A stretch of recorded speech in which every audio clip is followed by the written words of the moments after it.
Welcome back to MTFC TV. Joining at this time is manager Paul Phillips. Paul, as I'm sure our more eagle-eyed viewers will have noticed, we're back at the football ground. How does it feel to be back?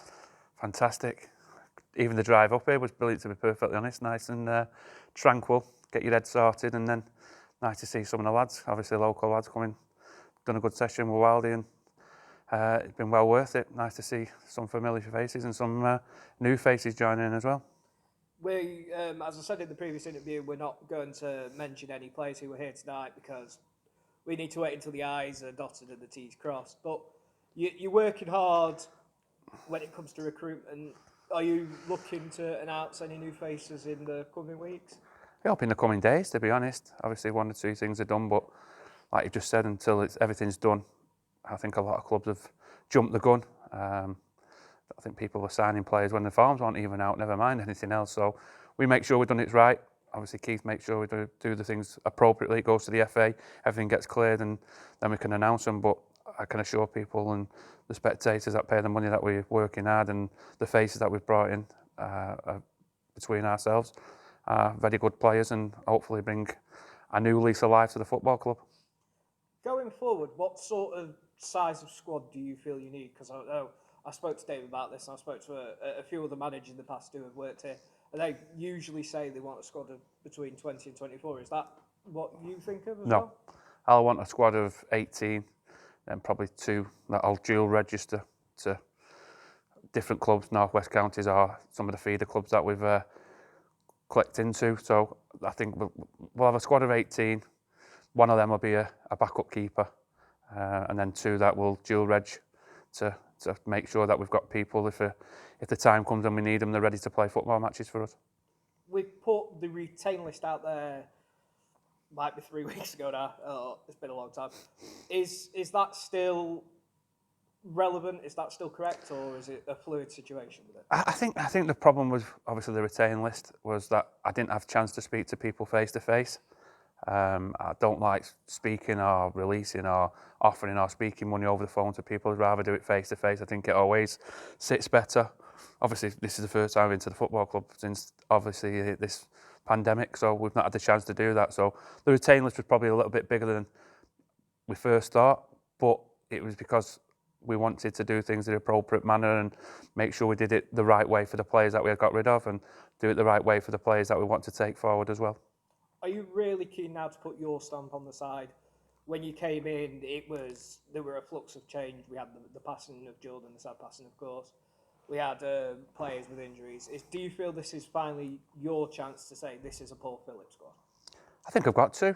I've just had a meeting with the chairman, and for me, I think we've done our homework. No disrespect to people that have come before us. I think in the last 6 years, the highest place finish has been 14th. It's just not good enough. Not good enough for the football club, not good enough for my standards, and hopefully it won't be good enough for the players that we keep in the squad and people that go and represent us week in and week out on the pitch. So I think I've got to put my own stamp on it. I think last year we had players that really wanted to play for the football club, and we had players that didn't really care less that whether they won, lose or draw as long as they got the money, and that's no disrespect to some of them, but that was the case. And what you will see is we'll have players that it means something to them. Come a Saturday night, Tuesday night, whenever they come in this bar after the game, look people in the faces, they can look them and say to them, we've given you 100%, win, lose or draw again, and we will try and put things right, or we'll try and keep things going come the next game. And that's all I can ask for, to be perfectly honest with my squad. It's a bit of a tricky question, this one, but I'm going to ask it. Not again. Well, they're all tricky, you know. I've got to keep myself in business. Don't let anyone take it over. But have you set yourself a goal for the coming season where you envision yourself and where you feel you want to finish? Top. Well, it wasn't as tricky as I thought. Everyone asked me, whether I've had a few now actually, interview stage or yourself, media people, where you want to finish in a league. If I said to us, if we finish 10th, I'll be over the moon. What kind of standards does that set to the players, and what kind of standards does it set to my management team or the people that are putting the money into the club week in, week out? For me, we're all on 0 points come August, September, October, whenever it may be. And we've got just as good a chance as the rest of the 20 teams. I'm not saying we are going to win the league, but that's what we set out. When we can't win the league, we'll aim to get in the playoffs or as finish high as possible. but that's where we will be, and that's where we'll be setting the bar, as we have done all pre-season or off-season with players, and obviously the coaches have set the standards with the programmes that they've sent out to them. Do you see it as a clean start, a fresh start for everyone involved, a chance for what's happened with the season that was null and void now doesn't matter, this is a chance to right the wrongs to some degree? Yes, there's no wrongs now. Everyone starts off on a clean slate. No one's got a guarantee to play week in, week out, whether you've been here for 10 years or you've been here for 2 games. It doesn't really matter to me. You come in pre-season, prove your fitness, prove your willingness to work, prove that you're good enough to play for myself, good enough to play for the club. You'll get picked come the first league game of the season. Everyone has a fresh start. No one comes to this club now thinking that they're going to play, or no one thinks the club that they're just going to walk in the team. It's going to be a matter of you've got to earn that right. And I think, again, I'm not going back to previous regimes or previous teams. I think that's been a given for some time now, and it won't be next season. Speaking to fans of players that have moved on, one of the common complaints I've found in the past is that they felt perhaps players weren't given 100% on the field. Is that something that is a real strong point that you want to put across, that you expect nothing less than 100%? I do. I think if I look, and I've said again, that last year I had a Buxton team when I was manager there that was probably had more ability, more strength, but it didn't have the willingness to win. The season before we got in the playoffs, we didn't have as much ability, but we had the willingness to win, the togetherness, the on-field strength and support, and we had people that set standards. And I think that's what you've got to do. I think this year, what you'll see is a team that's going to be hard-working, hard to beat.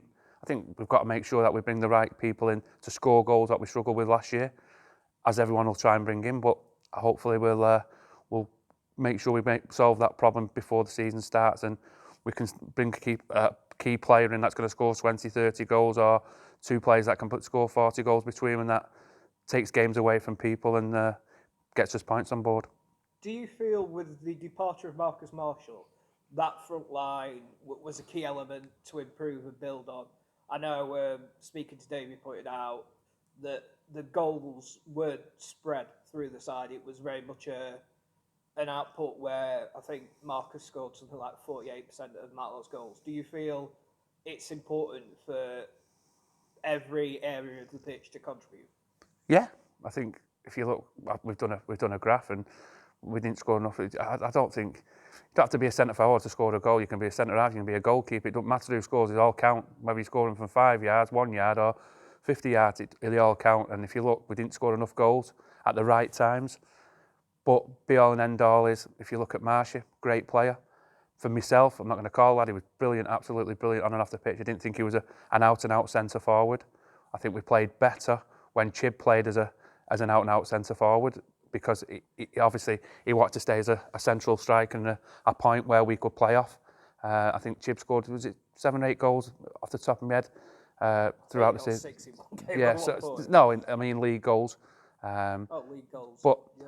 Marshy was great, but Marshy's gone. We need to replace goals, we need to replace talent that he had, and we will do. Like I say, I'm sure that over the next couple of days, when spectators read social media or your posts or local media, they'll be excited by looking at the players that we're bringing in, because I was, and there's some very, very, very good players in all areas that we've worked hard to get, and it will sort of complement the players that stay in the team that we bring forward from last year, and hopefully it'll bring better standards out in them, better progress and willingness to win, because right the way through that's what they need. So very much a case, hold on to your hearts, news is coming. Yeah, I think it is, yeah. For your time, Paul, and we shall speak to you again soon. Thank you very much.